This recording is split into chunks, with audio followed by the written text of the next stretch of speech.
Hello, bonjour, sego tanse. My name is Liat Margolis, and I'm the director of the Master of Landscape Architecture program. It is my pleasure to host this evening's event with the 2021 Michael Hough OALA visiting critic, Walter Hood. Welcome, Walter. It is an absolute honor to have you with us. To open this very special event, I wish to acknowledge and honor the ancestral land on which the University of Toronto is located. This land is the territory of the Wendat and the Petun First Nations, the Haudenosaunee Six Nations Confederacy, and the Anishinaabe Mississaugas of the Credit River. The territory is the subject of the Dish with One Spoon Wampum Belt Covenant, an agreement between the Haudenosaunee Confederacy and the Confederacy of the Ojibwe to peacefully share and care for the nations around the Great Lakes. Our faculty strives to answer the Truth and Reconciliation calls to action and to work in friendship with the inherent rights holders of this territory, honoring the principles of respect, responsibility, and reciprocity. The Michael Hough OALA Critic is intended to honor visionary designers, scholars, and thought leaders who have made significant contributions to the field of landscape architecture. This evening, we have the opportunity to pay tribute to Walter Hood, landscape architect, public artist, writer, and educator.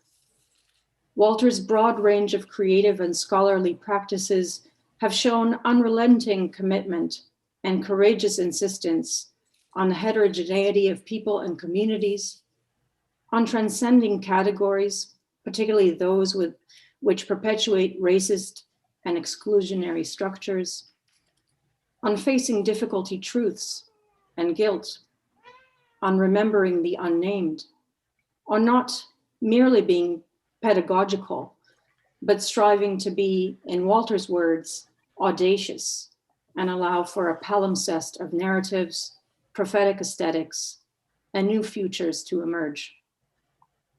This evening, we have the privilege of reflecting on Walter's 3 decades of audacious practice that have undoubtedly cleared the path for many emerging voices.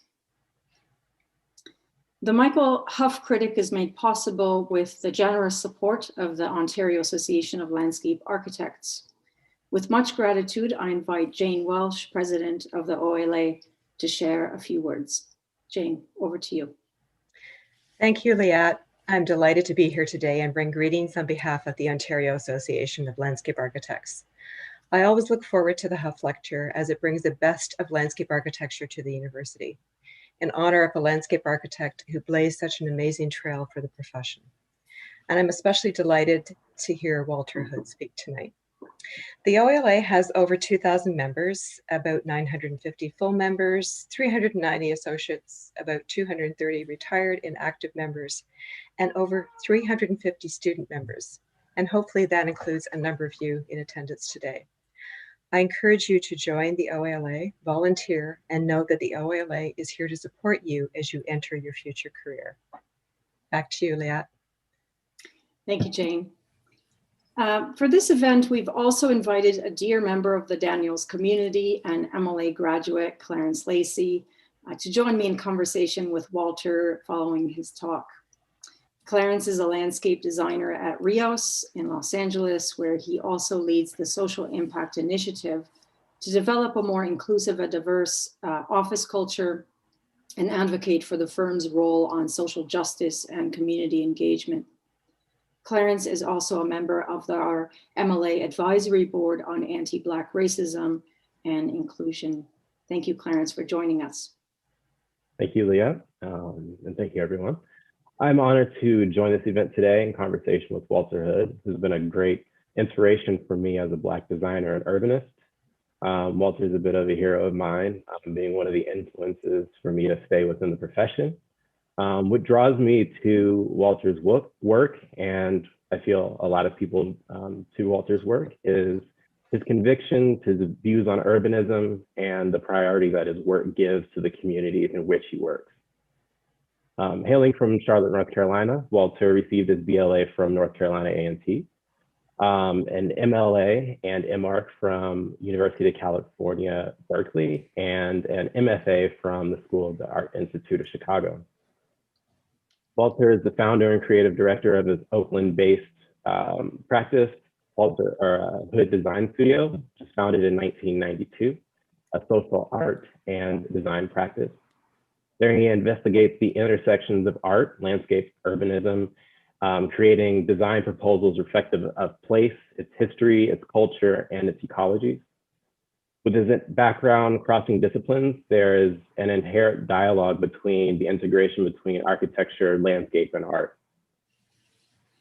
Of Hood Design's many works, the office is renowned for its community-engaged landscape and public art projects.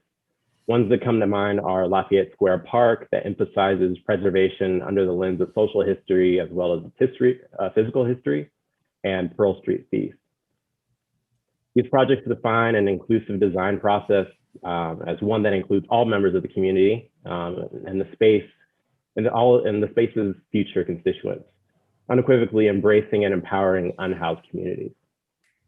Hood Design is renowned for its long arc of memory work, ranging from the Shadow Catcher at UVA, Macon Yards, Curtin Carl, Garden Passage, Witness Walls in Nashville, as well as recent projects, Double Sites Marker in Princeton University, and the under construction International African American Museum in Charleston, South Carolina. I'm looking forward to visiting that one in the next couple of years.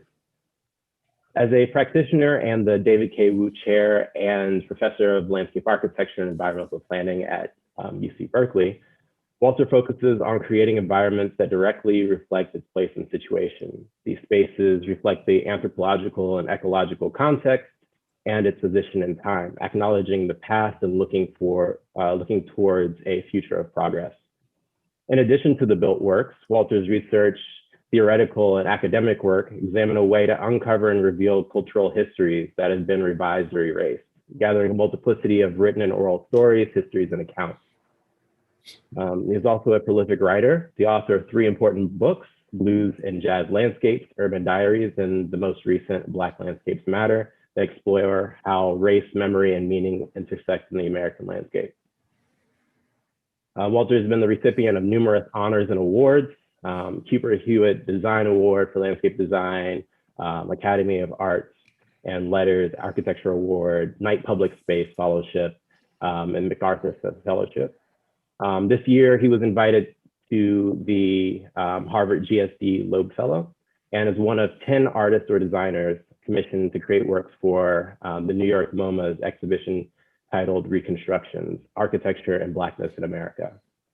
This is MoMA's first exhibition to explore the relationship between architecture and the spaces of African Americans and the African diaspora community. With that, I would like to welcome to the Daniel faculty, Walter Hood. Thank you, guys. Liat, Jane, and Clarence, and Michael, thank you for the invite. It's really a pleasure to be back in Toronto, virtually.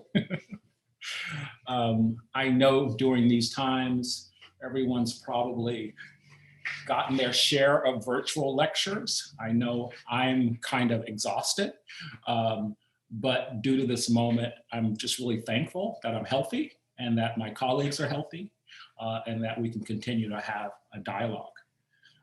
When asked to do this lecture, I was just really honored because I'm a fan of Michael's work. His writings really influenced me very early in my career. And also, as a neighboring country to the US, I'm always moved by the steps that your country has taken towards reconciliation. And I'm saddened when my country can't do the same. We come from a very similar place as being colonial powers at a certain time, and then being left as settlers in a colonial landscape. And in some places, like in Australia and Canada, they show the light in how one can begin to reconcile. So I think we have a lot to learn from you guys.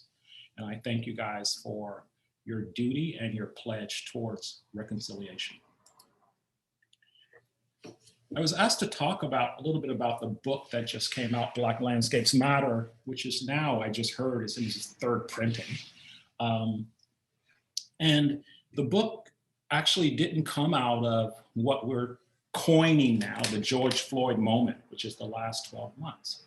It actually came out of the Mike Brown moment, if you guys remember. Mike Brown was assassinated about 6 years ago in the middle of a street. And I was taken by that, so taken by it, that I asked our lecture series if I could just take it over and actually create one lecture event where we could actually talk about what's happening in Black communities and why do you have this kind of repeated massacres actually happening in our communities. And it brought together a group of Black scholars and architects and landscape architects. And we had an evening where we discussed a lot of the issues at hand. And one of the things that kept coming up, the themes that coming up, is reconciliation, right? That there's nothing really that in our past that begins to suggest that the US is actually at the table and we're ready to reconcile. We know this history is pretty powerful. As we know, even in the past year, the 1619 Project has been critiqued, but this notion, again, of settler colonialism and the white frame, I mean, can it be critiqued? But when you look at this kind of layer in time, it's really hard to talk about integration when our society in the US, we've only had about 50 years plus of trying to live together. And as a landscape architect and an architect, I taught a studio last semester where I was intrigued by the culture that I'm a part of and how it can make great strides in its culture, all within the context of human suffering, violence, genocide, all of these things. And so when you look at our history, which when I was in school, no one told me this, that, you know, Mount Vernon, Monticello, University of Virginia, these are colonial gardens and they're kind of romanticized, but at the same time, you have people of color isolated and excluded, right? And so how do you talk about invention at the same time, right, as you're actually, how can I say, marginalizing a large part of your society? And so these two terms I like to talk about tonight. One, this idea of double consciousness, which in the Souls of Black Folks, W.E.B. Du Bois talks about that peculiar sensation, right, of being defined from the outside and having to wear a veil. And this idea of a veil, right, I mean, that someone is actually defining you, and in turn, you have to define yourself through that sameness. But all alone, still protecting your identity and having to move through the world this way. And I would argue that along the way, a double semiotic was created in our country or in a lot of colonial countries. And that semiotic, you can read in our maps. This is a Sanborn map where it says, you know, National Religious Training School, Negro. So it immediately casts race, right, in space.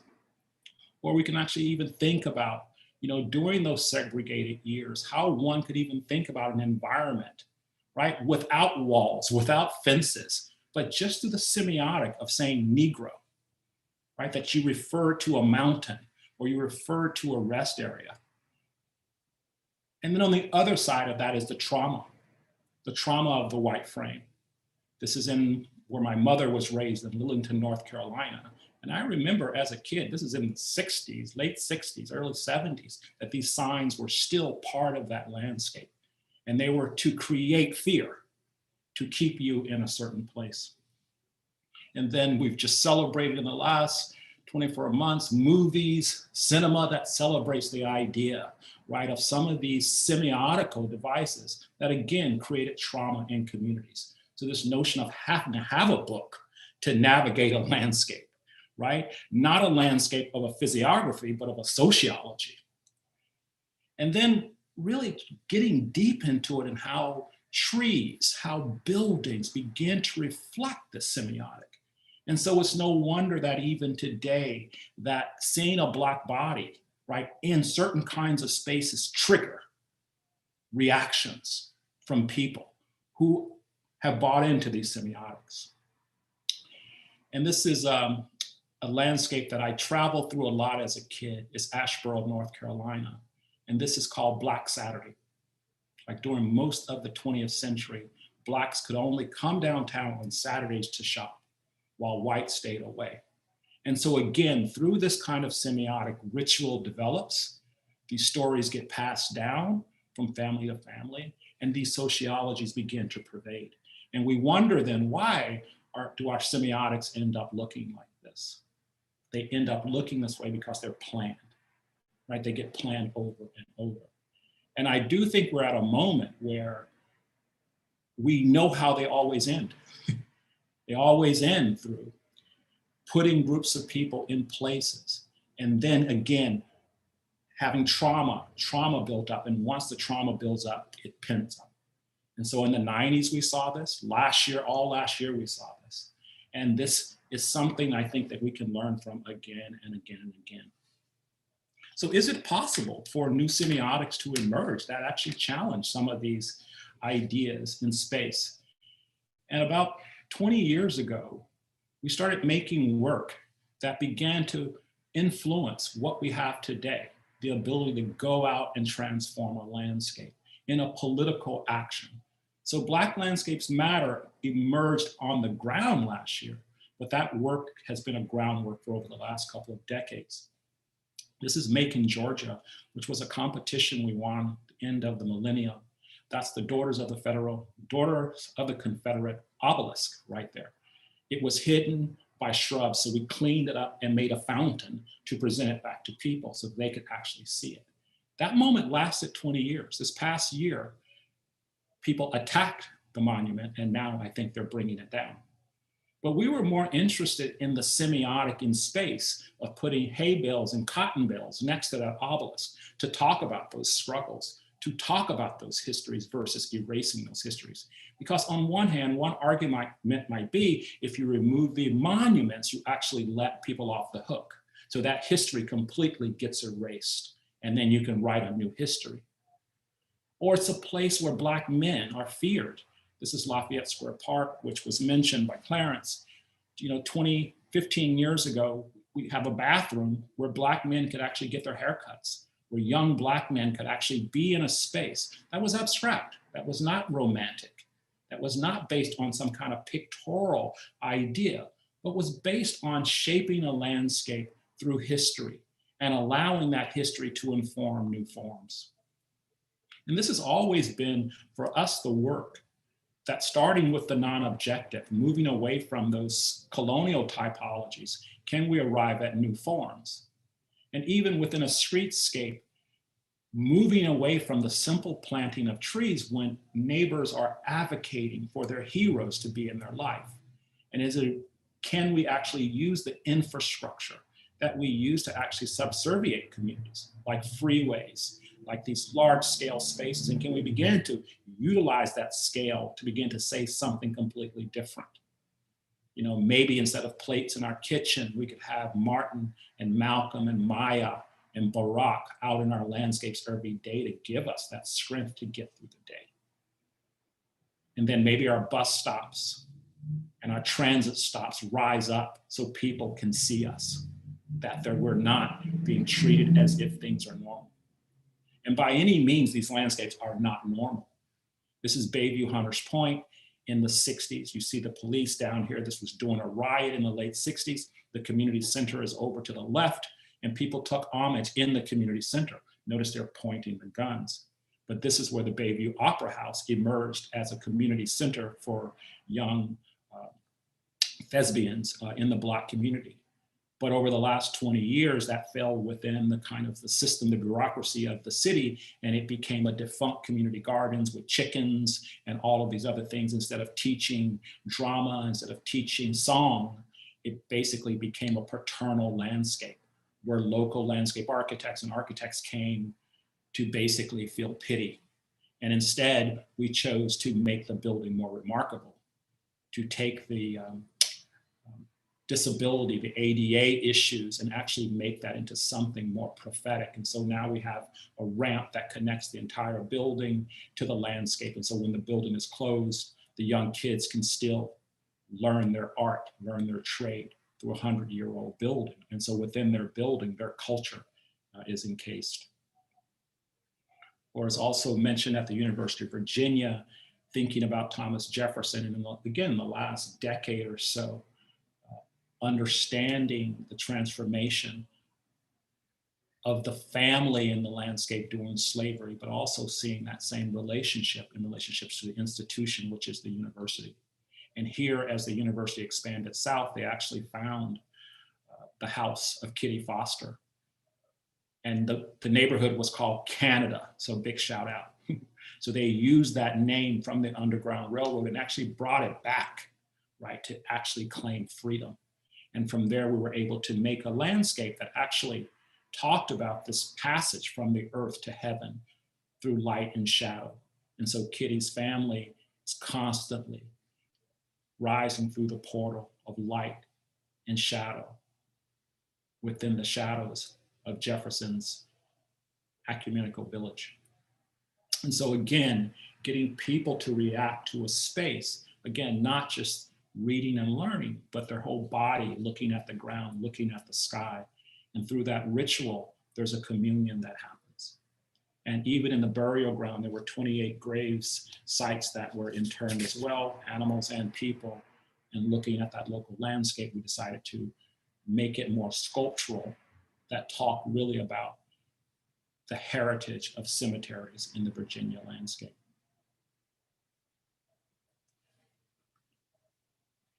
Landscapes, or Black landscapes, when you hear a lot of the incidents that happen in the US, the descriptions of the landscapes are always the same.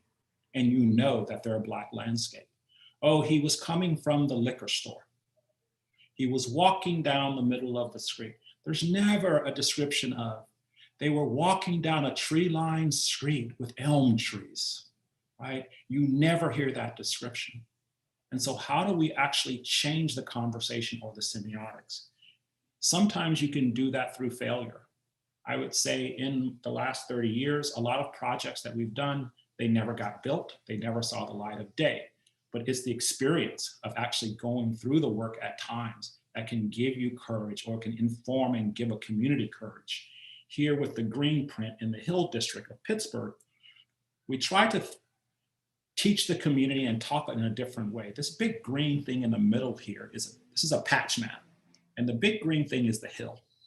These other green things are 19th century suburbs that are outside the city. The hill is the same size, but it's treated in a completely different way.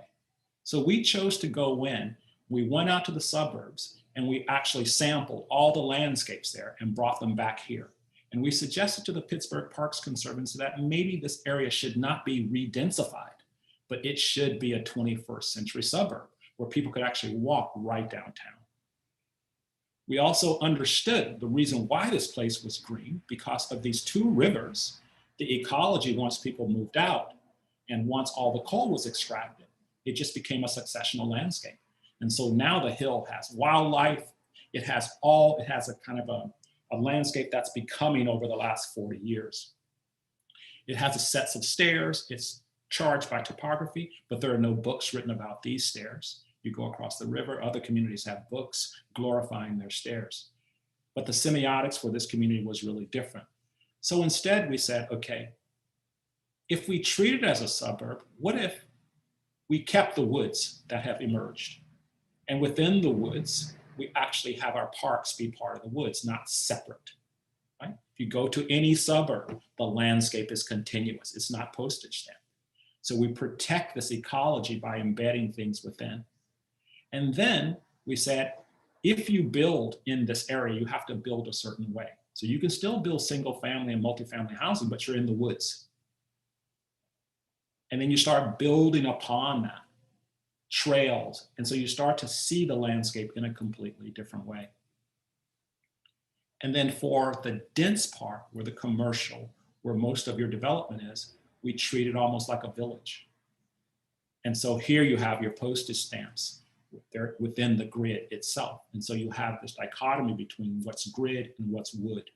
And between those two, what we were arguing for is you reinforce that the people who hadn't left, they had built this landscape because they've raised their families in this landscape. People have gone off to school and they've made a living in this landscape. And to devalue it only means that someone's sitting around waiting for people to leave so that they can then give it value. And so the green print for us was really about adding value through reinforcing where people live and trying to see it in a different way. And our client at the end of the day was like, wow, this is just like Central Park. It's a reverse donut. So it's actually, the donut is protecting the community because the rivers are actually creating the succession. And I owe the concept to these kids. One day I was out walking and they said, Mister, come on in here. And I went into those woods and these kids was having a party in it. They were sliding down on boxes, but it just took me back to my childhood. And so on opening day, we made the trail. This is opening day. This is in Pittsburgh. This is like less than a mile from downtown. And we then used the existing apparatuses to create the trail. This was like the guardrails. We have the coal seam trail. We actually traced the coal seam. We cleaned off sets of stairs. We actually marked with the young brothers and sisters along the street what the historic uses were at one point in time along. Like Pied Piper, these kids just started following us. And then we got to the police station. And I asked the policeman if I could put this large piece of scrim up on the building to show the plan. And some of the young neighbors were offended that I had asked the police. And they came back later and was like, I understand why you did this. And the police station is in the middle of the community, but they don't talk to one another. And in a way, the plan was a way to say, you are the center of the community and we need to work together. And on the way to doing that, we won another competition, which was a garden passage, a curtain call. And we worked with the community to collect images. And now we have an archive of story and of images of the 20th century of people who lived in the Hill, which will be part of a large curtain installation. Witness Walls is a public art project. And as was said, a lot of our work is, if the Hill's at 1,000 acres, if Lafayette Square is 1.5 acres, Witness Walls is like 1,000 square feet. Right? So sometimes projects takes on different scales. It's had a meager budget, but I was intrigued by civil rights in Nashville. Again, I went to North Carolina A&T and I thought we were the first to integrate lunch counters. And I found out on the way to doing this project that Nashville was before us. They were really so good at it that no one really remembered them. And so on the side of City Hall, there's a series of walls that evoke this history that's unbeknownst to a lot of people. And as we were doing the project, I worked with a local elementary school, a junior high school, elementary school, where I worked with a young woman who basically documented the project for 3 years as we were doing it. And we were privy to images that the newspaper, the Post-Courier, had taken that had never seen the light of day, because these were agitators and they just sent reporters out to take pictures, right? And I just got blown away by some of these images, like this woman and her kid walking and the guys jeering in the background. Or this one of this beautiful woman, her patent leather, the kids facing straight ahead, again, in a mob of jeering whites. And I start to question, like, what could I have done this? The kind of courage that these folk had. And so this became part then of how we wanted to talk about this art piece. On one side of the wall, I wanted to use these images almost like a giant block print to suggest that they live in the public realm, right? On the other side, we use more photographic ideas of bringing forward images. And so on the one side, I really take on this kind of monumentalizing women and children. So on one side, it's just women and children, people that you normally don't see in the civil rights movement, but they're tactile. They invite you to come up and touch. They're collages that try to kind of get at that kind of disjunct that was probably happening within society. The semiotics, they recall some of the places. I remember on opening day, someone said, oh, I remember Joy's. That was a bad place, you didn't go there. But again, trying to bring back some of these memories. And then on the other side, CNC etched into the concrete are the images that we've collected from Life magazine and other places. And they begin to kind of tell that duality, that double story. As you sit here, think about your ancestors, music is piped in, music of the times, music of 1968. So you hear Aretha, you hear a lot of rhythm and blues as you're just sitting there, just taking it in. And these are some of the retired volunteers. And that's Freddie pointing to himself, who he never told me that was him. But he was saying he and his cousin said they were walking down the street and the police just came out of nowhere, put him in a headlock. But he said during the project, he didn't want to tell me because he didn't want to call attention to himself. And when he said that, that was something that really was powerful, right? In this cell phone moment that we have today where everybody wants credit, that none of these guys wanted credit. So moving to the South, I don't know why this thing is moving on its own. I'd like to talk about Charleston, South Carolina, and the project that we're currently working on. I've been working in Charleston the last decade or so, primarily through art, through Speculative Festival, where we made the rice table. And we were interested, me and 4 other artists, we were interested in that map that you see on the wall there of the neck and how Charleston's a wetland. When you go there today, it's paved. And there are stories of like, if it rains for 2 hours straight in Charleston, cars will float down the street. And so we had this idea, it's like, can we make a wetland? Can we grow rice? So we put 300 tubs of rice out, we grew rice, and it actually became a wetland in 2 months. Frogs, blue herrings, all of that changed. And for us, it was a way, again, to critique the labor on the back of slavery that actually built one of the first metropolitan cities, which is Charleston, South Carolina. I think they have the first theater in Charleston. It was the first kind of urban landscape in the US. And that sort of led to the creation of what I'm calling our Ancestors' Gardens at Gadsden's Wharf. The International African American Museum will be a center for learning. It will not be like the National Museum in DC. This is really about the Low Country. It's about the diaspora of slaves that arrived in the South. We think more than 40% of the African slave diaspora in the US emanated from this one place. Again, it's located central to Charleston, right at the neck, right next to the aquarium, and also next to the boats that you take out to go to Fort Moultrie and Sullivan's Island. This is where the tourist trade really takes off. And currently there was a park located directly there. And I was always questioning myself, it's like, underneath this park with someone's walking the dog, is this history, this really powerful history of where slaves basically first came to North America, where slaves died and perished as they awaited sale. Paycott Freed is the architects. Harry just passed away the last year, almost to this date. Working closely with Harry and Guy Nortenson, the building is a kind of a floating bar that's the length of a football pitch, but it's raised up 13 feet because of hurricane. And Harry really talked about this as being a project about landscape and sculpture and structure. So our approach to the project is really about that ground plane. To the north, we have a low country garden where we look at the flora and the fauna of that low country.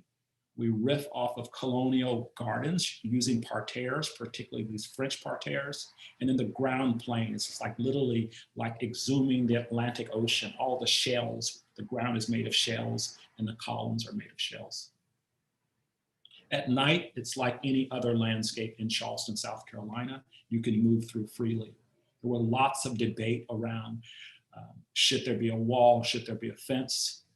Mother Emanuel AME Church is 4 blocks away. If you don't remember, that was a site of a massacre. Again, I want to say about 4 years ago, where a young white teenager from North Carolina drove down to a Bible study at night, and he massacred the Bible study, including the young pastor, as well as all the people. So this is within that context. And so these discussions were very heavy as far as creating the kind of the safety.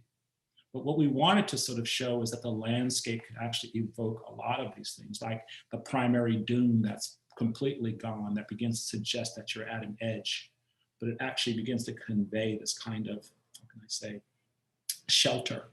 You can see here the tabby, the shells that we're getting from the Atlantic Ocean that's actually made into the paving.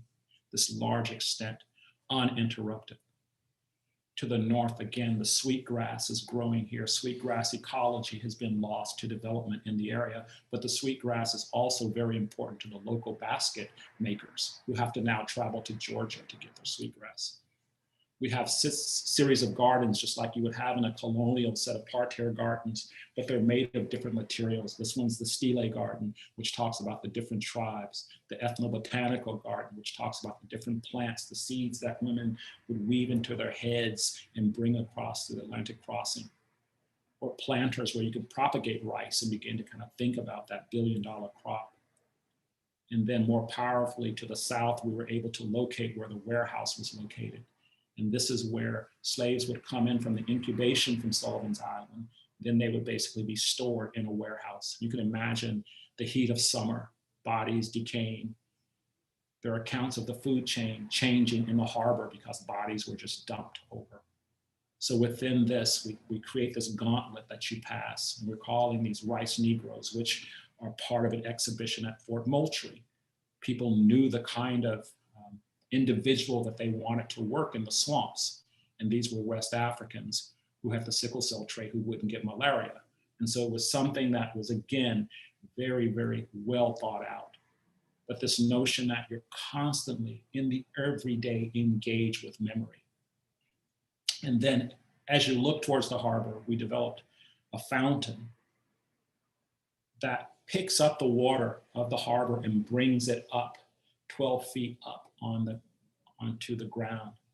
And I was taken by this textile image that was out at Fort Moultrie that was a riff on the Brooks map, which is this map. But it was done so cheaply that on one hand, I was disgusted with it, and on the other hand, I was taken by it. So I'm actually using this as a way to begin to articulate that these are bodies on the ground. And so with this infinity fountain, we lift the water up and tilt it back towards the building.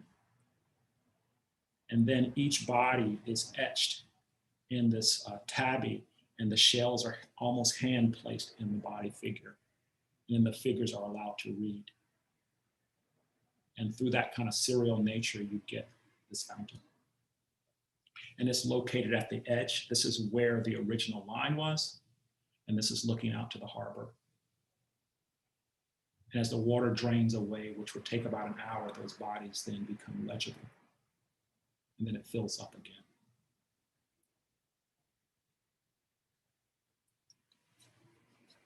Double sites is one of the first projects I think that we've had at Hood Design to deal with the white frame. I mean, most of the projects that I've showed you, they come out of a place, they come out of the Black experience. They push at the white frame, but they really come out of trying to articulate the trauma, those experiences, and pushing back against. But at Double Sites, the competition was to interrogate Woodrow Wilson. They didn't say that. They said, can you say something about Woodrow Wilson's good side and his bad side? But I think the students say it best. The students bum rushed the president's office and said, we want Woodrow Wilson's name off the public policy school. President and trustees said, we can't do that, but we'll do a competition to do a marker, right? So 3 architectural firms, artists were selected, and we ended up winning. The winning piece was called Double Sites, what was called Double Consciousness, and working with the student union and the Afro department, it became Double Sites. And it's really about this man, and how do you talk about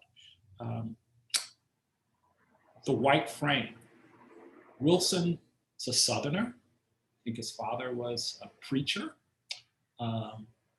He developed probably what we know today as LNS, our college system, right? League of Nations. There's all of these things that you could point to, but you can also point to the other things that he was reminiscent of: women's rights, women's suffrage, race, lynching, all of those things. And so this kind of, again, dichotomy, how do you articulate that? And again, I turn to DeBose, and I turn to him in a way metaphorically as a way to suggest that Wilson was privileged and didn't have a veil. But what if you could give him a consciousness? What might that consciousness be? And could we actually create in the center of campus, next to the school, could we create a space along with other celebratory elements like the Fountain of Freedom, the Rothschild trees? Can we begin to say something about this double? And this is basically the concept. A black tower, white tower, side by side, white tower falls, black tower holds white tower up. That's the history of America. But this notion though of taking a square and cutting it at a diagonal is one thing, and then opening up the side is what we were at. And so underneath, that's the widest dimension of the square. The outside is the smallest. On the outside are Wilson's words. On the inside are the words of his contemporaries. Again, it's at an architectural scale between the building. We took out 2 trees and placed this piece where the trees were, so it kind of fits within a context. And then we put in quotes by his contemporaries, which are really powerful. Some of them really push him and they want him to be a good man. It almost makes me, when I was doing this, it made me think about the last 4 years, how everybody is just like giving this guy, he will change, he will change. No, he won't, right? And this idea of, again, the white frame, it's like, how many chances do you get to a certain degree? But again, we took his quotes and had them read out on the outside of the wall, dealing with everything from labor policy to civil liberties. And then within, you have this frame that points to the Fountain of Freedom. And really, in a way, Wilson gets diminished because his contemporaries actually are at the heart of the project. Now, on opening day, you can kind of see the piece here. It's made of glass stone and it reflects its surroundings. You can go up, you can barely read the text. As you get closer to the white, the text starts to emerge. But the reflective quality on the inside forces you to read the words of the contemporary. And then at night, it changes everything. The white goes away on the outside, and all of a sudden the inside reads. This issue of, again, we wanted it to be more uplifting, and so this idea of having to look up is something, again, that we aspire the piece to. And then at night, looking down and having the light pervade up forces, again, the contemporaries to come to light. And here you see Booker T, W.E.B. Du Bois, in lenticular, Ida B. Wells. And we use 2 images for each one, so as you walk by, the lenticular changes, and she goes from young to old, and the same with Du Bois.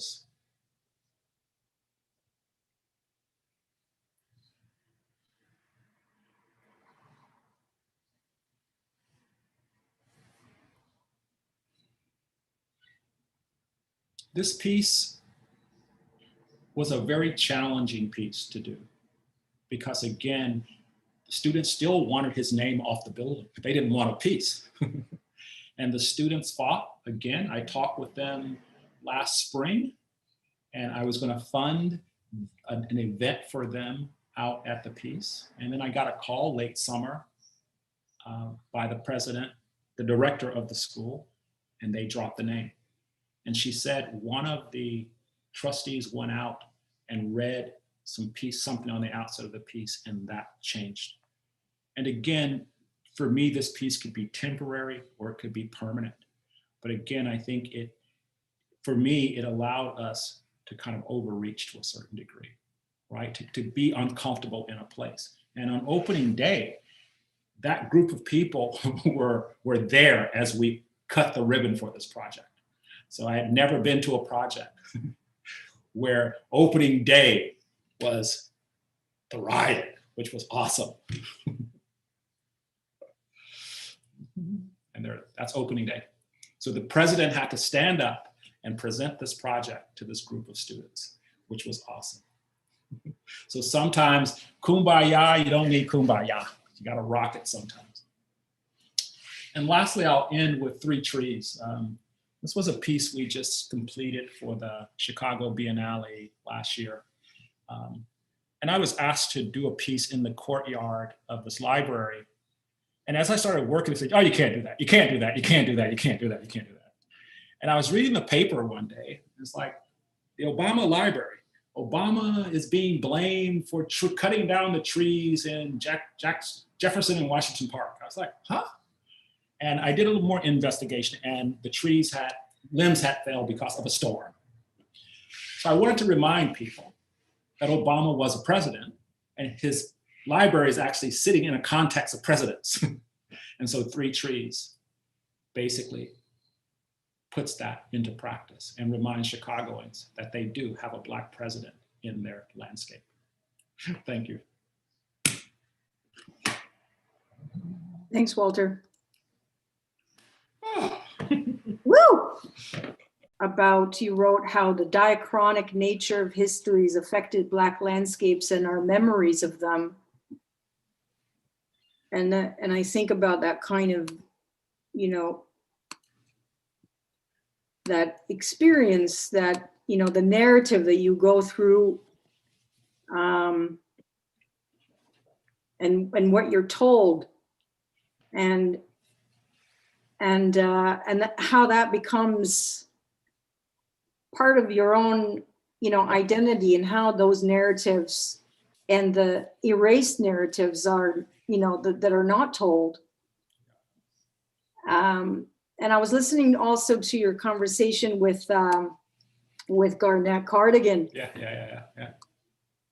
As part of the Loeb Fellow program a couple of weeks ago or a week ago. And I was really moved by your sharing about the kind of the daily experience, right, of being Black. Yeah. And Garnett said how I can't breathe is a state, and not only a moment. And he talked about the kind of exhausting burden of every day having to worry about the fear of others. Yep. And you shared, how the security guards didn't let you into your own faculty building at Berkeley, and how you were, accosted at gunpoint after walking to your professor's, backyard in a residential neighborhood in Berkeley, and stopped in the car recently. God, you remember all of these things. Because, I couldn't shake it off. It was like, the kind of, we think about, history, like I just think it's, I really appreciate the fact that you're, you're bringing the time scales into the present, that there is it's not in the past. Right. And I wonder, so much of it is about public realm and urban design. And I wonder if you what you could share with us about the kind of, from a landscape architecture perspective of our discipline, what kind of systemic changes need to happen in our professional practice relative to that reality? Yeah. Well, I think we have to face our reality. The biggest issue is, I use the term prophetic aesthetic, right? The truth. We know the truth, but instead we want to make maps. I don't need any more maps to tell me, right, that this is a poor neighborhood. I don't need maps to show me that this is heat island effect. I don't need maps to show me that this community is in danger at sea level rise. I know this. This is our experience. But we somehow intellectualize it to a way that it doesn't touch me, right? If I intellectualize, it's out there. It's not here, right? And I think the thing that Garnett and I were trying to articulate is, if it's there, you're then privileged. You're privileged not to deal with it. And unfortunately, we're in a profession, a privileged profession, that people would rather, look at an issue and go, let's make a community garden. Look at an issue and go, let's put in a playground. Look at an issue and go, let's make something colorful. Look at an issue and go, let's paint a mural. Look at an issue and go, oh, let's make the underside of the freeway really beautiful, versus saying, why is this freeway going through this neighborhood? Why does this neighborhood have a low biomass? Why do we not plant trees here? Why do upscale neighborhoods don't have murals? Does that mean that they don't like murals? I mean, we don't ask these real questions, and those are real issues, And I think until, again, we unpack, right, that this post-colonial, and I come back to, understanding the history, because I do think once you unpack your identity as a people, you're able to deal with it. And I just think it's hard to unpack for some people. When I was young, I was told I was Black. I was told that I couldn't go here.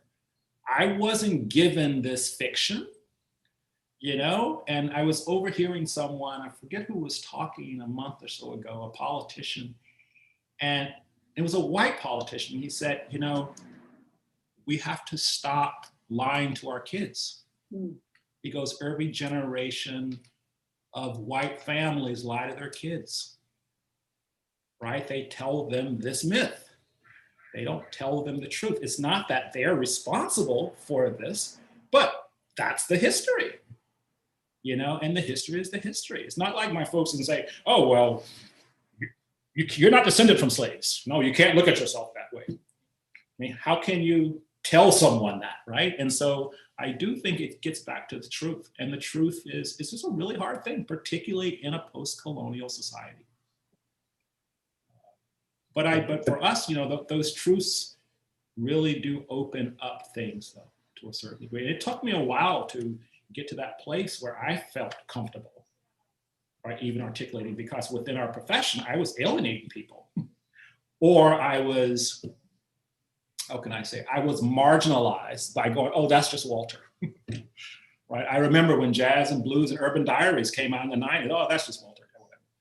But around me, we had OJ, we had LA burning up, we had all this stuff going on, and no one gave a crap about that, and that's the thing. It's like, so my little voice in the wilderness, so I just had to keep plugging along. And the work was critiqued as sophomoric. It was a lot of, it's like, oh, that's not really landscape, right? And people just didn't want to, they don't, and still don't want to deal with those real issues. So, I wonder if I can talk to you about timing, because, and especially relative to the memory work. And we were studying a number of different counter monuments, including shadow catcher this term with my students. And we came across a statement by Peter Eisenman in relation to the memorial to the murdered Jews of Europe. And he said, if in today's neo-Nazi Germany, this monument would not be built, would not have been built. So, this idea that we're on this constant, linear arc of enlightenment or progress, it's not really the case. We're really on this kind of constant, pendulum oscillating between human rights and oppression or backlash. And then, along our readings, we were reading Professor James E. Young's writing on the counter monument, where he describes the counter monument not as the physical site or space, but rather its unfolding. In other words, the kind of the dialogues that preceded it, the context in which it's built, and the dialogues or resistance that takes place long after. So I've been thinking about your projects, and now you've had this kind of long arc of projects, and looking back to them, wonder if you could share with us some of the kind of that sort of like unfolding the life of some of these memorials, and even the timing, you know, whether some would have, you know, not been built if they were in a different kind of time. Yeah, that's a really good question. And I think I mentioned it as I was talking that, you know, some of the work has just never made light of day, right? Mm-hmm. But that didn't mean that it didn't give us the kind of the courage of our convictions to keep plugging. But I do think at a certain moment for me, it probably was Lafayette Square Park, where there was no willingness from the city. I remember going to the mayor at the time. I had a model, and I remember sitting in front of him and saying that we wanted to spend $1.5 million on this park. And he looked at me and he said, "This is a Black mayor." He says, "For homeless people?" And he kind of laughed. And of course, he didn't give us the money. And so I had a friend in the parks department who was pretty high up. And she said, "Don't worry, we're floating a bond, $20 million bond or something like that." She goes, "I'm just going to put it in there." So she put it in there for us for like $500,000, something that didn't catch someone's eye. And then we worked with 2 nonprofits to fundraise for the rest of the money. But if we hadn't continued at that moment, it wouldn't have gotten built. Right? And in the book, I write about there are these moments in American history, and this is kind of inspired by my interpretation of J.B. Jackson's Necessity for Ruin. There are these moments in our history where the pendulum swings, you know, and it's like you can't do anything. But then there's this one moment, something happens.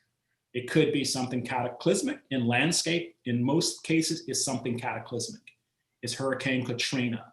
It's the Loma Prieta earthquake. It's the northeasterly coming up to New York. I mean, it's something that's big. And so you have to like operate fast. But that pendulum is coming back faster. And so if you don't act, then it's over. And you kind of see it in like these 30-year frames to a certain degree. We're pretty consistent.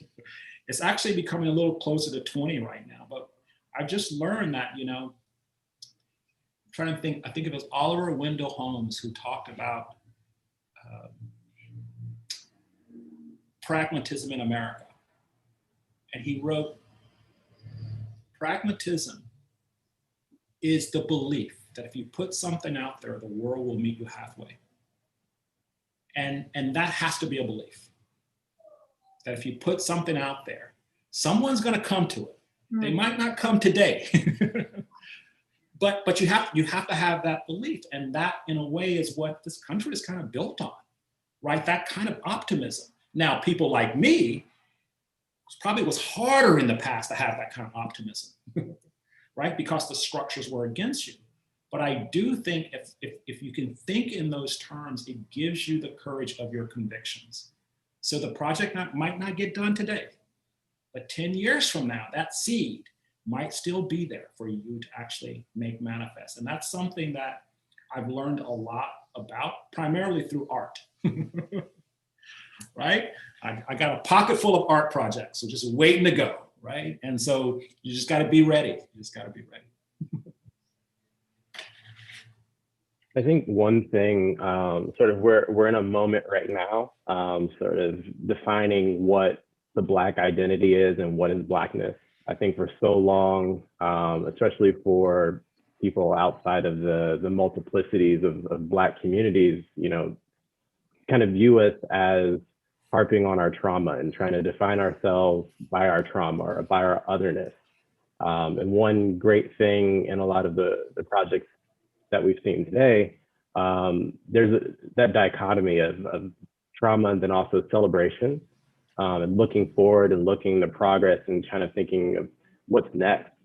I wonder if you can kind of give us a little bit about sort of your experience of sculpting those stories about Black identities and Blackness, you know, something that isn't generic and kind of captures all of that nuance.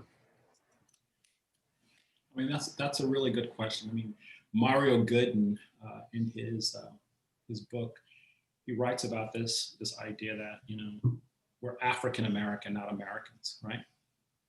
And as long as we're African Americans, there will be this kind of search for an identity. But if we think of ourselves as American, I just think of ourselves as American, I think it allows us then to shape that in a way that brings along the trauma, but also brings along the heritage. And I think it's harder to articulate that because you have to be willing to accept your Americanness, right? And I think that's a hard thing for people today, to accept that Americanness. But in a way, once you accept that, you can add something to it, right? You can reshape it. And to me, that's real improvisation, right? It's taking something old and familiar, right? And just reshaping it. And you see that, happening in a lot of the other arts, much better than you see us able to do it. I mean, you see it in music, you see it in clothing. I mean, you see it in a lot of other places where people, like in fashion, people just didn't go to Africa and just grab everything Africa. They took the stuff here and added something to it, right? And that is where I think we're not at that point yet. Right? And I think more of us have to be comfortable, and then they have to let us be Americans, right? And this is where I get at telling the truth. As long as we're kept in these marginalized circumstances, we can never be Americans. Right? As long as we're kept in this kind of paternal context, we can never fully be Americans to a certain degree. And I do think we have to break out of that, and we can. But we have to instill that, look, we're responsible for this, right? And take ownership of it to a certain degree, but it's really hard to do. I mean, it's hard to do. It's like The Color of Law, the book that just came out. It's like one of my colleagues was like, really? This is nothing new. We've known about this. It's like, but all of a sudden this book is new. But that's where the fallacy is. It's not like double downing on what we already know, but it's all of a sudden going, oh, look, we still have work to do. It's like, we know what the work is. So, but the trauma is something, that I've been thinking a lot about. And this goes back to Liat's question. I think about my grandmother and my parents and the things they just never told me. Right? But that was a way they didn't want that trauma to be cast on me to a certain degree. But sooner or later, you start experiencing these things and you start, oh, I can't even imagine what my father had to go through. My father was in the military for 30 years, didn't have a high school education. I can't imagine, right, being in that system. But he was in that system for 30 some odd years. Right? I mean, my grandmother lived in that place, Lillington, that I showed the picture of the Klan, right? She lived there in the middle of, no one around her. I can't imagine, right? And so those are things that I have to somehow bring forward, though. I can't forget those things. And I think that is the responsibility of culture and heritage, to bring those things forward. And so I do think those mythologies can live in your work. I think we need more of those histories to begin to shape our work, to make it really American, right? And not just, oh, that's just a story. That's just pedagogical.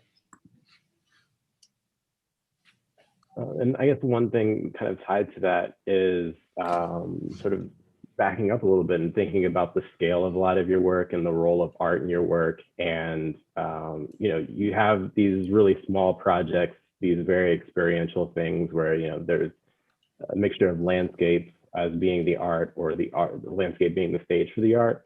But I guess kind of thinking about the scale of impact for the work culturally and then also regionally, do you see those small projects as large scale? And how do you kind of design to that larger sphere of influence, especially when it's about sort of speaking to these identities and embedding these kind of mythologies into society?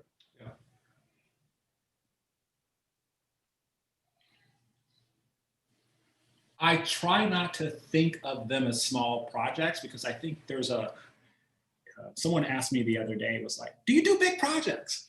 And I think landscape urbanism has kind of shifted us away from this idea that landscape is everywhere, right?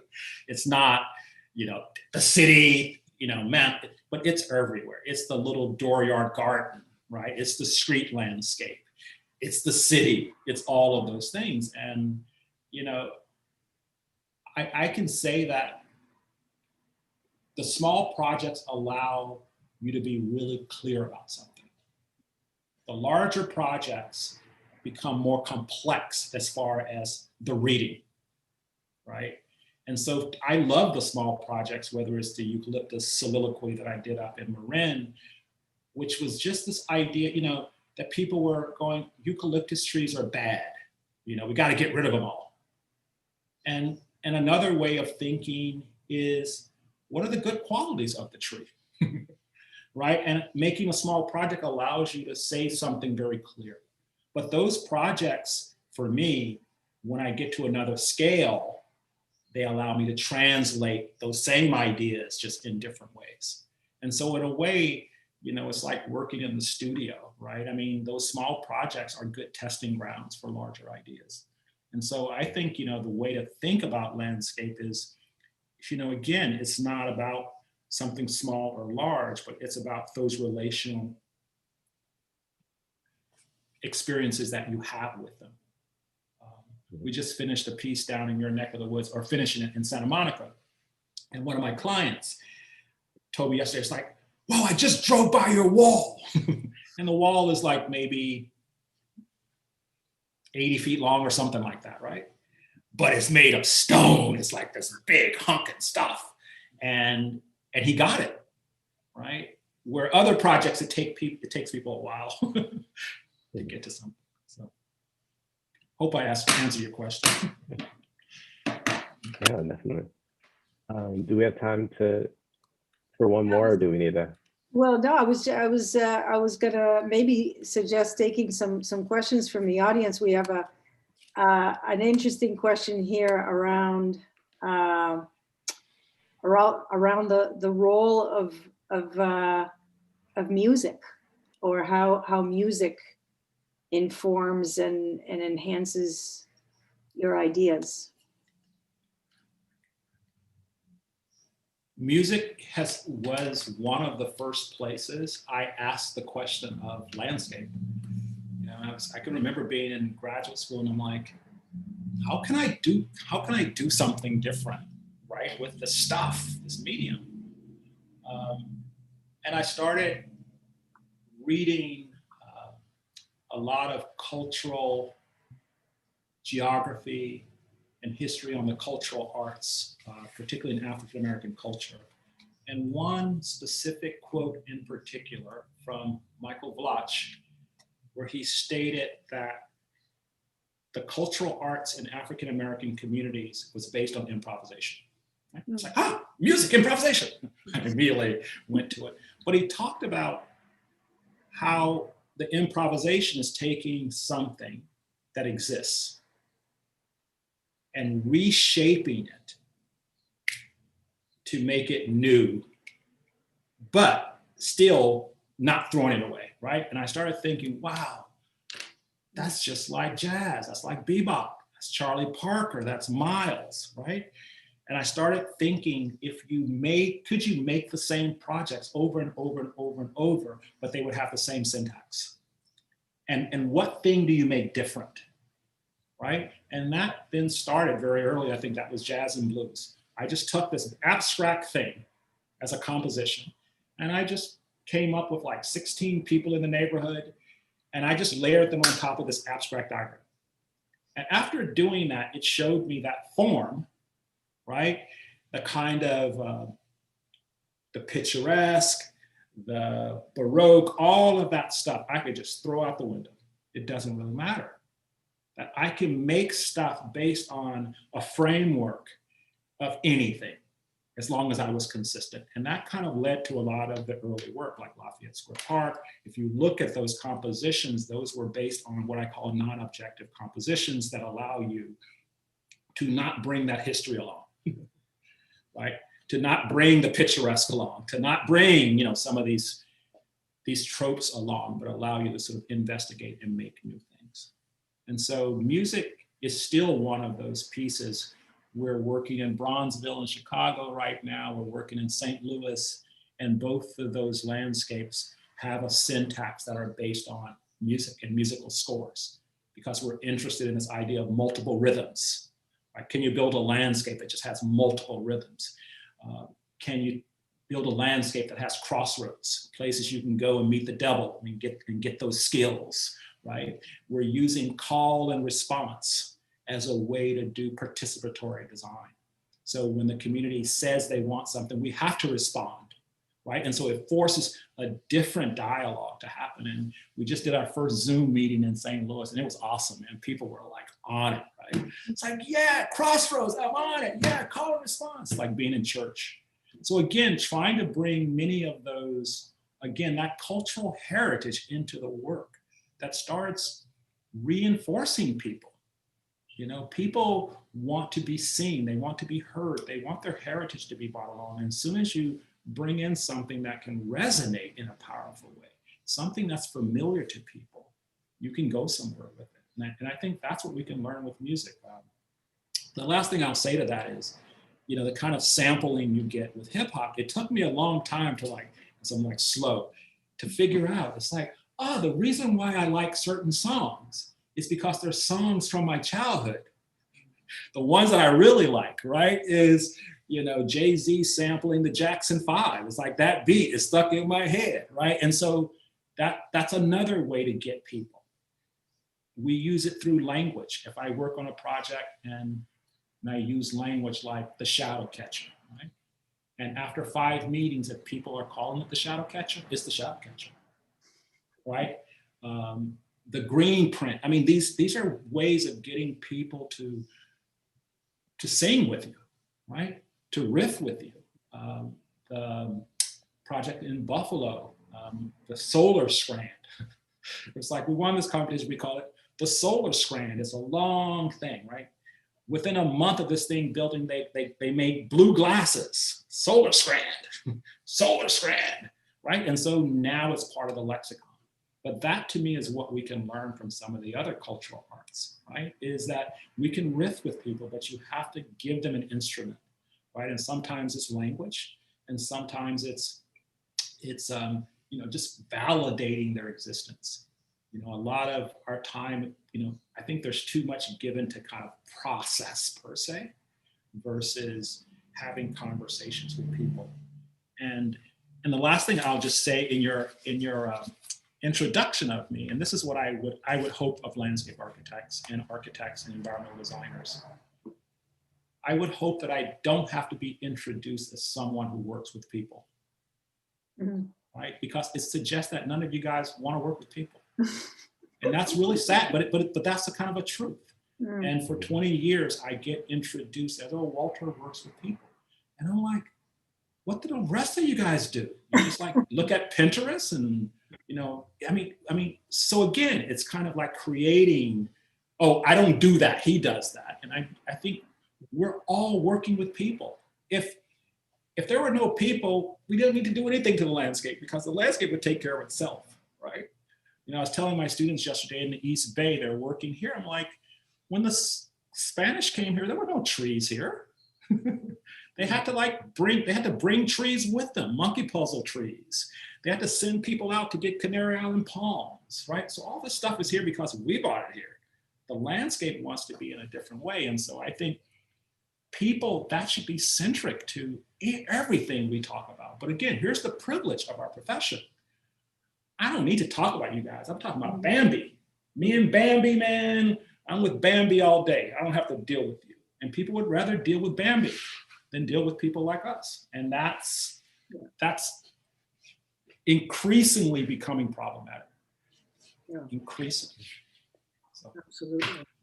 I wonder, I mean, on the riffing, you know, like when I think of your work from a kind of a materiality point of view, you know, there's a kind of, I feel like a real, you know, a real commitment to always trying something new. You know, that there isn't a kind of a signature, like a lot of landscape firms, you know, you say, okay, I can recognize a Hargreaves landscape or, you know, or NBVA or, you know, but you know, like that there, I know. right? Like there's a real Yeah. kind of experimental aspect about it. And I wonder if that's a, you know, do you see a thread in that, like in the same way of the riffing, that there is a kind of thread or sampling of something that has carried through your work, or is it strictly that every project is that it has its own DNA and on purpose trying to be radically different than anything else that you did? Well, I would argue that we don't try to be radically different. If you're interested in place and people, it's gotta be different. It's when you're not that you can do the same. Mm-hmm. Right? I mean, if you're interested in St. Louis and you're not interested in Oakland, I'm not going to do the same thing in St. Louis that I would do in Oakland. It's a different place. But this is the privilege. This is what I'm saying. You know, people feel like they can just go anywhere and do their thing because they're privileged to do it. And I'm like, well, why would you even think that?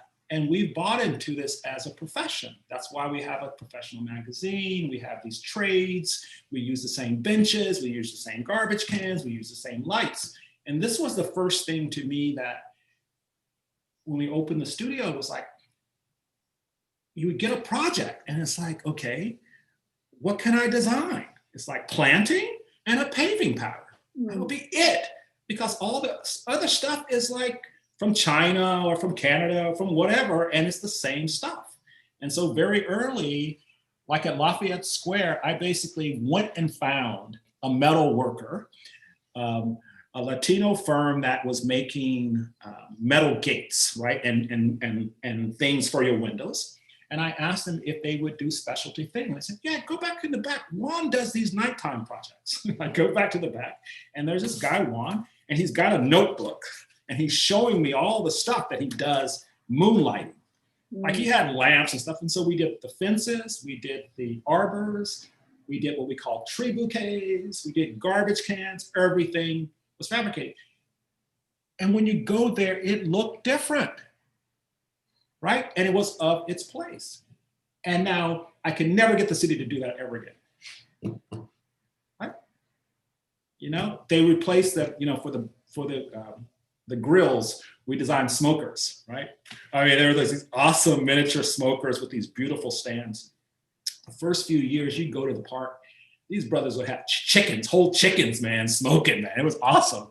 And they replaced them with, you know, really bad campground grills. And so no one does chickens.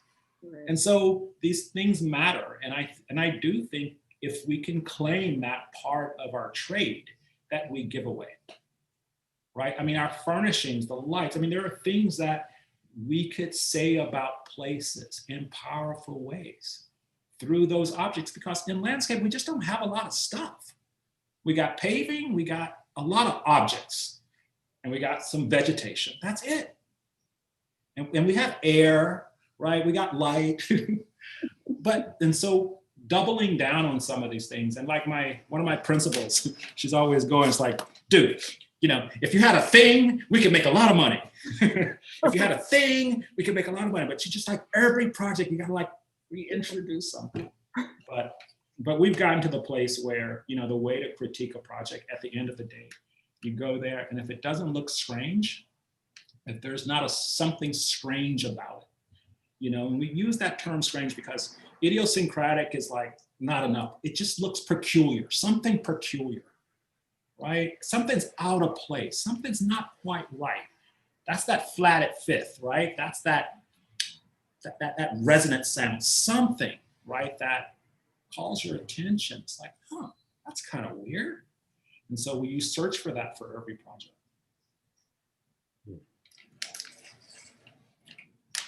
Clarence, did you? Yeah, there's one audience question I wanted to ask. So, you know, we've spoken a lot about sort of empowering Black communities through sort of the celebration of their culture, the history, kind of bringing back those things that had been erased. But there's a question speaking about how public landscapes can begin to politically empower these communities, and what types of political processes or policy decisions that could be made in order to kind of like help these landscapes be a little bit more powerful for these communities.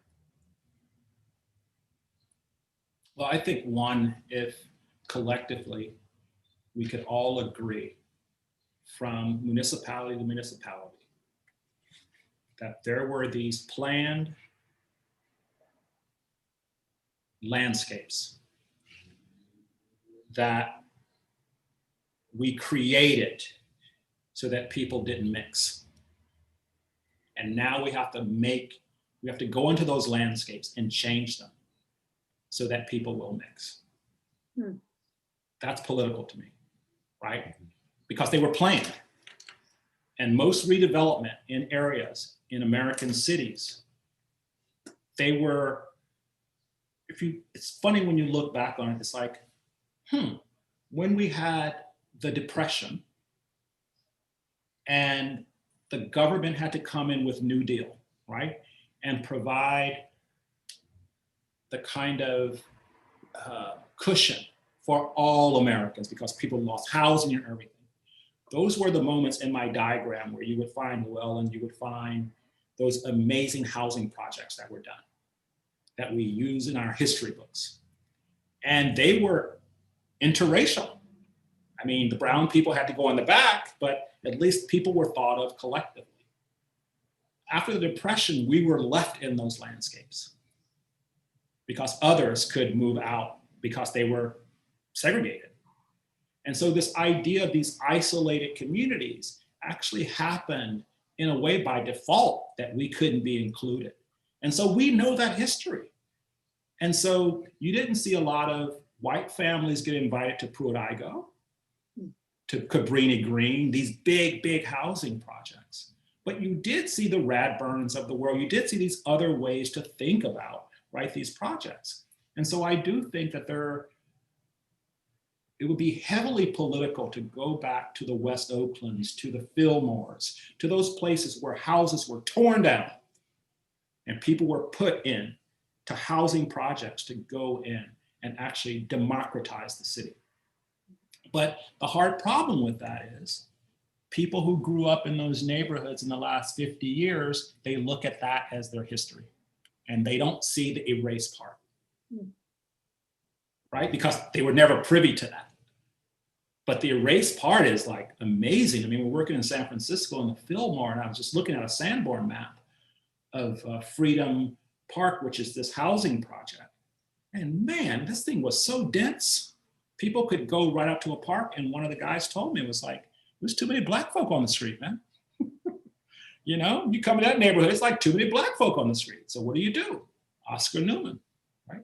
You create an inside and an outside, and then you lower the density, and you move those folks over there so life could go on. And so you know where they are, right?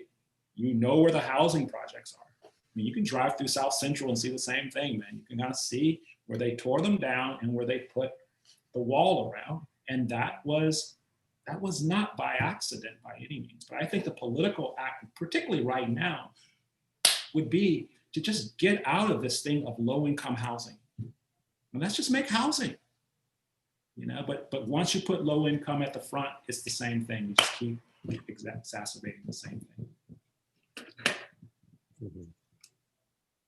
And then I guess one more thing, you talked a little bit about this, about, you know, the lack of our commitment to working with people, you know, and you also mentioned how you're kind of working within this genre of community-based design, and how, you know, it's become something where, you know, people know you as the person that's going to work with the people.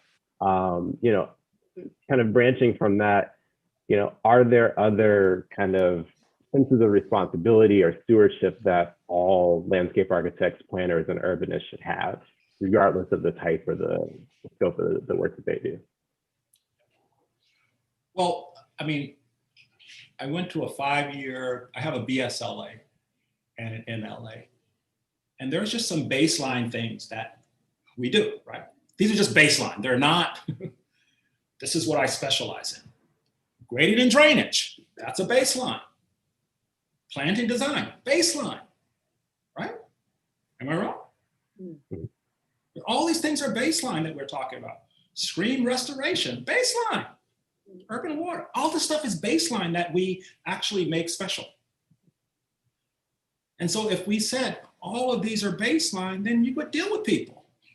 But people use the medium and the expertise of the medium to get in the way of dealing with conflict, difference, diversity, right? Things that you might not be able to control. But a lot of these things, I mean, you know, someone asked me at the Harvard thing about sea level rise. And I'm like, why would sea level rise be so damn important to me right now? Right? I mean, why? I mean, why would I go out and spend all my time getting people, oh, the water's gonna rise by a meter, when I can just look right out my window and people don't have housing, there are no trees, the paving's broken, it floods all the time, that those baseline things are not being dealt with. And in most cities, the baseline things are just not being dealt with, you know? And I just think if we focused on that, man, I mean, just imagine if we had beautiful sidewalks and beautiful streets and flora and all this stuff, man, it would be a much better world for, I think, for everyone to a certain degree.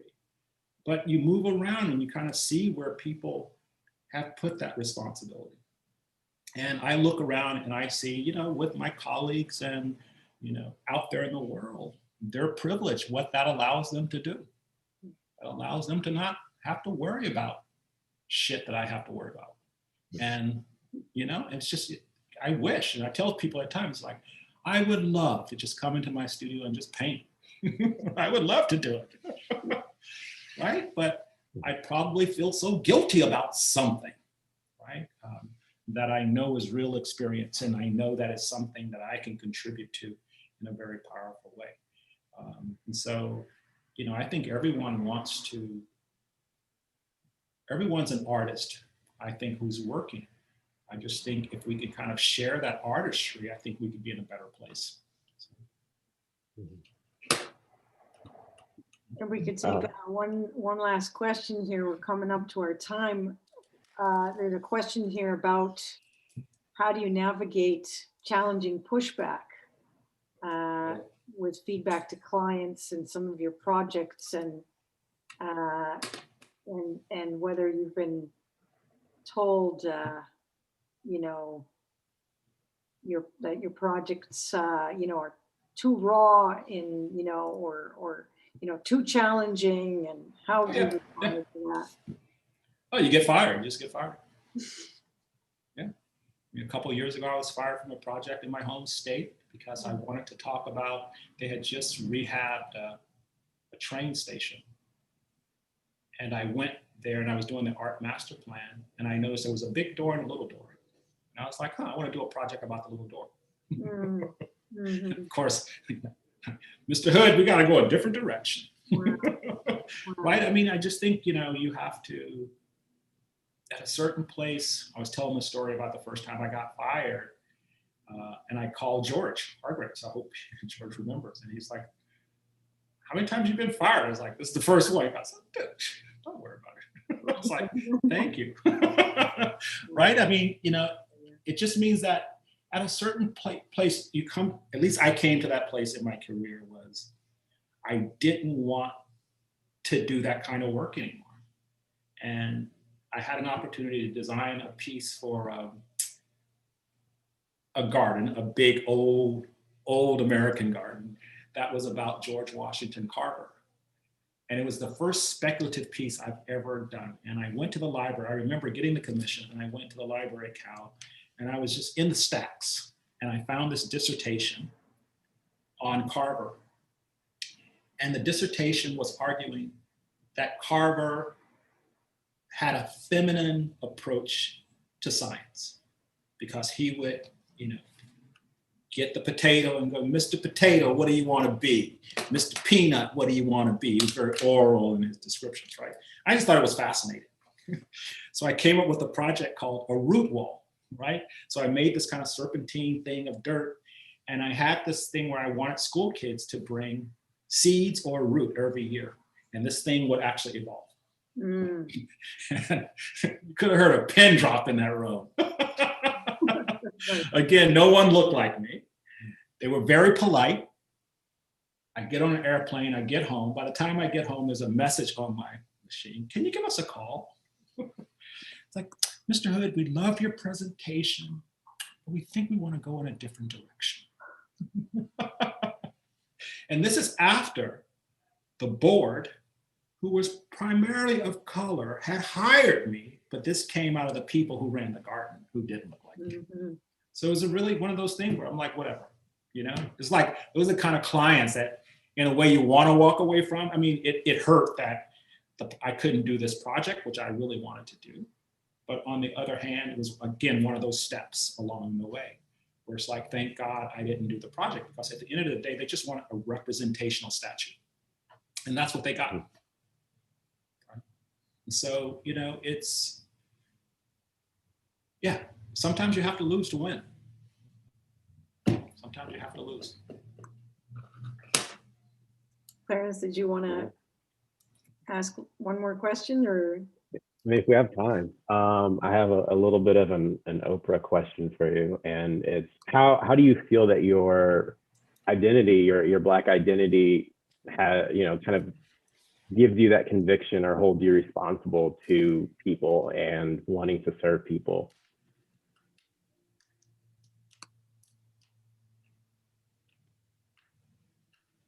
I think for Black Americans in this country, it's hard not to have empathy. Right? It's just hard. I mean, you look around at people who look like you, you're constantly having to deal with things that others don't have to deal with. And if you might think that you're in a certain place, but all it takes is one time for you to have one experience to just kind of teach you that things are just different for you. Mm. And in a way, that empathy, for me, it's a resource, right? It's a resource that, you know, when I'm feeling, you know, down about, like this last year has just been freaking, you know, I mean, I was talking to someone about the summer, and I don't believe I have cried as much in 1 year in my whole life than I did this past summer.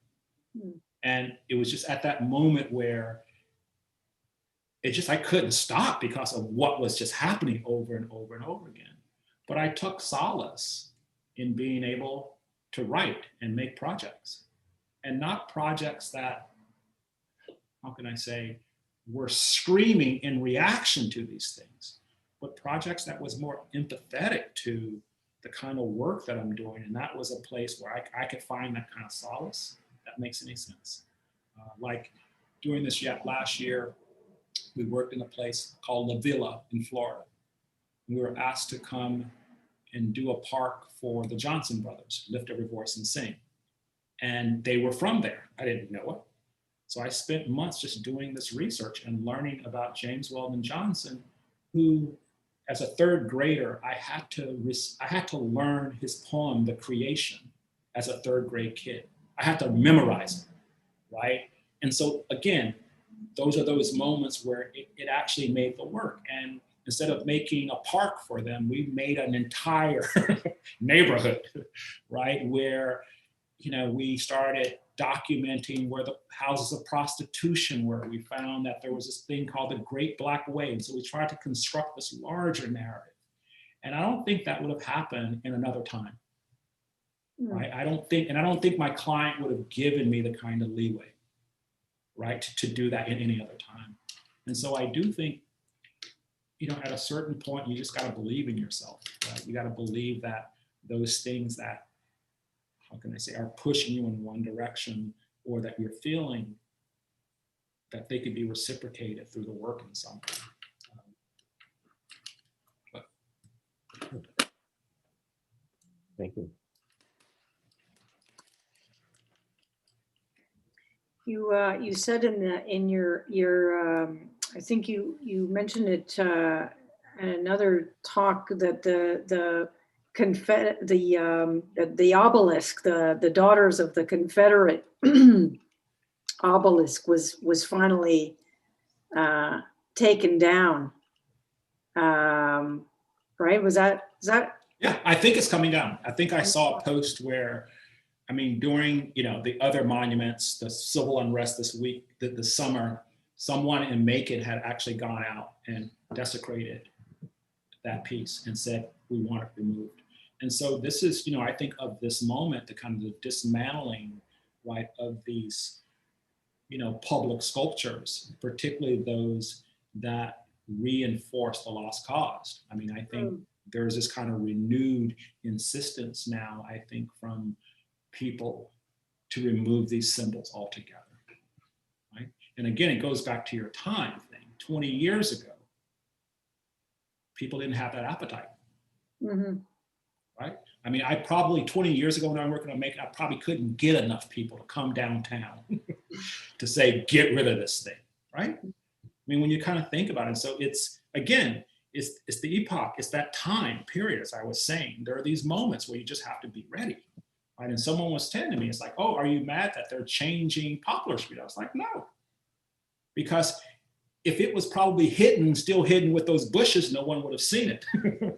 Since which was so dominant now, then it became this way in which people could actually see it differently.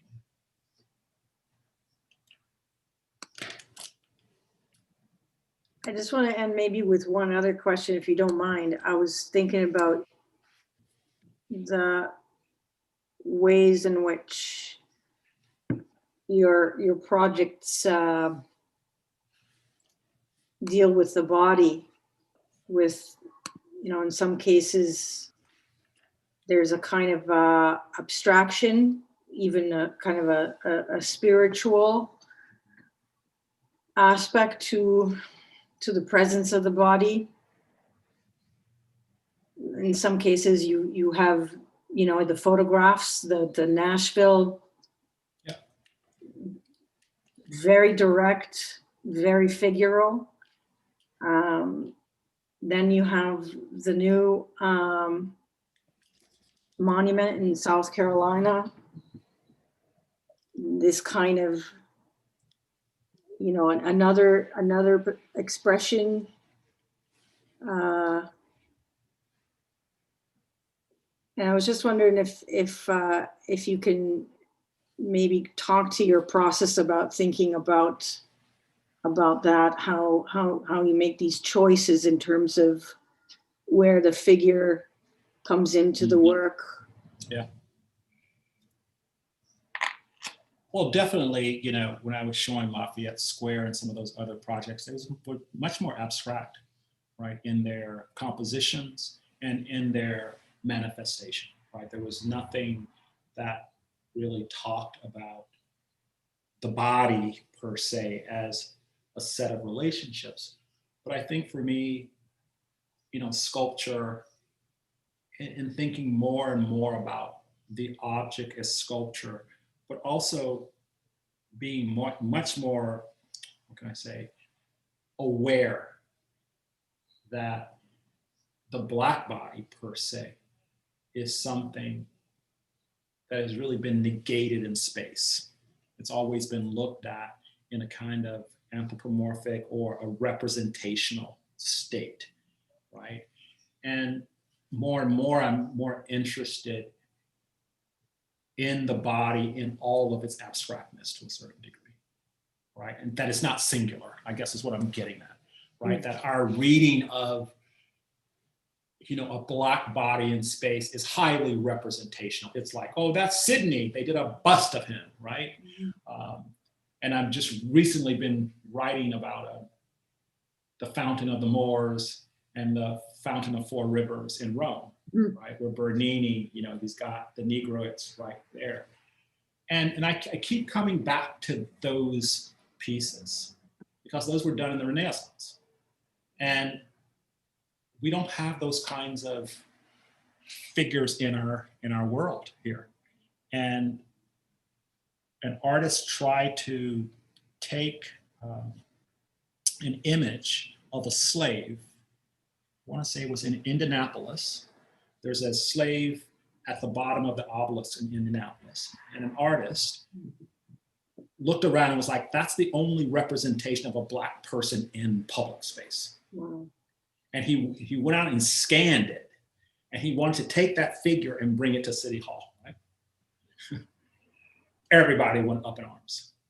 The older Black community was like, how dare you? The younger Black community was like, yeah, yeah, yeah. Right? And the older guys was like, we don't want to be represented that way. And the younger people were like, at least we're represented, we're out there, right? And so all of those things kind of forced me to kind of think about that and this need to have new semiotics, new images. And so for witness walls, literally, that was kind of that first one that I kind of did. I found a concrete plant who could do retarder, and we figured out how to work it. And actually on one of the marches this summer, they marched past the piece. And the only image that got vandalized is the one of the cop. And someone went directly to the cop's eyes and put crosses on the eyes, which I'm like, yeah. But those are the kinds of things. And opening day, a little girl came up to me and said, Mr. Hood, is that Ferguson? Wow. Right? And so images really matter.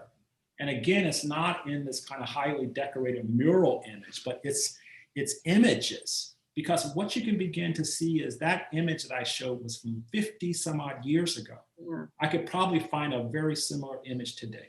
Sure. Right? And so that just reinforces our place. But maybe if someone sees those images out in space and go, that was from 69, I am not letting that happen today. But we don't have these images around us. We just have, again, colorful murals that celebrate, just, we need deeper images. And so for these figures that I'm doing for Charleston, at first, in those images I showed you, I had them stooping, and now I have the images. I just got them back cast in styrofoam, and I'm gonna actually have them lying down in different kind of poses, almost like you're in a warehouse, right? And so they're representational, but not really, but they're a little more abstracted from that. But I do find that being able to bring the body as a representation can have a power to it to a certain degree. It's not for everything. The other part of the body, I just remember from Mark Tribe giving great lectures about cemeteries and spaces. And he would always talk about the ritual, either from a Scarpa cemetery or to the one in Denmark, the Mount of the Hill. But he would always talk about how the ground is shaped to force you to look down or to look up. And that's the other operation, I think, in a lot of these ritualistic spaces that we try to create. I want people to touch, right? I want people to look down and look up. I want to cause some bodily, right, experience, because those are the things that you actually remember, right? It's not the garbage can per se. It's like, wow, I walked through this space and I felt compressed. I walked through this space, it made my thighs hurt, right? I walked through this space, I had to squint because the light, something, right, that creates that kind of sensation. And I do think that's where you have people, that's getting back to what I was saying with language. It's the same thing with experience, right? Get people to kind of want to touch something. We planted Gunnera at the Young Museum, and Gunnera is this crazy prehistoric plant that just goes nuts, right? But when you touch the leaf, it's like the barnacles on the back of a dinosaur, right? So immediately we planted it, and all the botanists was like, how dare you plant this invasive species? I was like, they're all invasive species, man. But people remember, the kids remember the Gunnera, right? They remember touching this big thing. So I think, really thinking about the sensorial aspects of our medium, but also thinking about the medium, I think it gives us a lot, right, to develop as far as experience. Right, in all those spaces, you get the viewer's body to really become part of that Yeah. immersive environment. It's not just about looking at something. Right. You really have to. It's like you're a part of it.